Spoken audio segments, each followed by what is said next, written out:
Megan, we're all interested in what is this world we're in and how to make sense of our place in it. And when we really stop to think about it, a more fundamental question is how do we know what we know, the so-called area of epistemology. And when you start to get into it, you can suddenly think that I can't know anything because it's all sense data and interpreted by my brain and sense organs in different ways. As a philosopher in metaphysics, when you look at epistemology, what are some of the different characteristics of philosophy that you can apply to this concept of what we can know, how we can know anything? Yeah, I'm very sympathetic with Descartes. Every time I read the Meditations, I think of him as kind of a fellow traveler, and not so much the part where he's wondering if this is all just a vivid dream, though, if you watch The Matrix enough, you can get into that mindset. But instead, I love this passage, I think it's at the end of the first meditation, where he says, look, I just realize when I'm honest with myself, there are so many aspects of my life and my thinking in which I'm deeply biased. Like, I believe things, I believe these mathematical truths, but I have no idea how I'm getting access to this information. I have these, in my case, like things that I want, or ways I want the world to be, and I have no idea why I want it that way, and I think it could just be because I'm wired in a certain way to form these attitudes, and not because there's anything good about them, or I'm getting enough evidence for the things that I'm believing. So I think that philosophers should take this idea of bias much more seriously. I think there's been a trend since like G.E. Moore to think, our beliefs, they should be innocent until proven guilty. Like Descartes, he was way too skeptical. It drove him mad. Instead, we should think like, I don't know how I'm able to perceive that you're sitting here with me. I don't know how I know that 2 + 2 = 4, but come on. Like, we have to start somewhere. I think we do have to start somewhere. But one of the things philosophy pushes us to realize is, as we search for more evidence, we don't really have it. We don't find it. And part of being a good philosopher is like having the disposition to want to look for that evidence. So I find myself taking skepticism increasingly seriously, and I think this has good practical benefits. Obviously, like going full Cartesian is not a practical way to live your life. Like if you're constantly worried every morning if you've actually woken up, that's no way to live. But I think, taking a step back and thinking like, all right, I read a diverse array of newspapers. They're all telling me some things about what's happening in the world, but they're disagreeing on some key points. Maybe I should take a step back and think like, what would be really good evidence about what's happening in the world? Or I study time, and this comes up a little bit more relevant in my philosophical research. As an agent, I care a lot more about things that are going to happen nearby and in the future. I care a lot less about my past, and I care a lot less about things that are far away in time.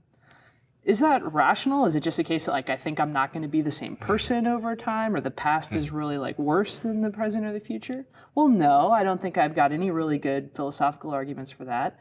I think it's just that I'm kind of myopic when it comes to my life. I realize I've got this kind of bias that causes me to fixate on certain events that are close by and ignore ones that are really important, that are going to happen to me far away. So are these more psychological aspects of how we think, or are they philosophical foundational issues? So I think a lot of our biases come about from two sources, and they're related sources. One source is shortcuts, like, they're dispositions to form beliefs that we need to just survive in this world. And certainly our evolutionary ancestors needed. So look, if you're constantly, like Descartes, taking a step back and doubting whether your arithmetic is correct, you're going to have a hard time counting the number of predators who are chasing you back in our early formation period. So I think, it makes sense in day-to-day life for us to follow these shortcuts, and, the biases might, in many cases, for solving simple problems, be really useful. Another way that bias comes up, I think, is through our emotions, especially the kinds of biases that have to deal with like planning for our future, or the beliefs that we form about other people, the beliefs that we form about our tribe or our country. And also there's an evolutionary explanation for why we'd have those emotions. They'd probably drive us to certain kind of fitness-inducing behaviors.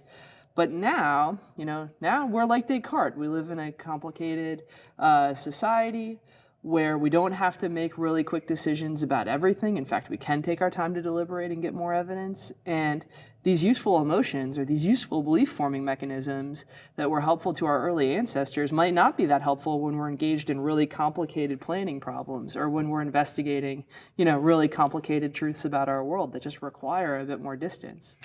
You said that you have a predisposition to skepticism, and I would too when I start to think about it, and that's why epistemology becomes so important. So what are your techniques as a philosopher to get yourself out of a descent into skepticism? Sometimes you just keep going. I mean, I definitely don't have any good advice for Descartes or the people that find themselves in radical skepticism.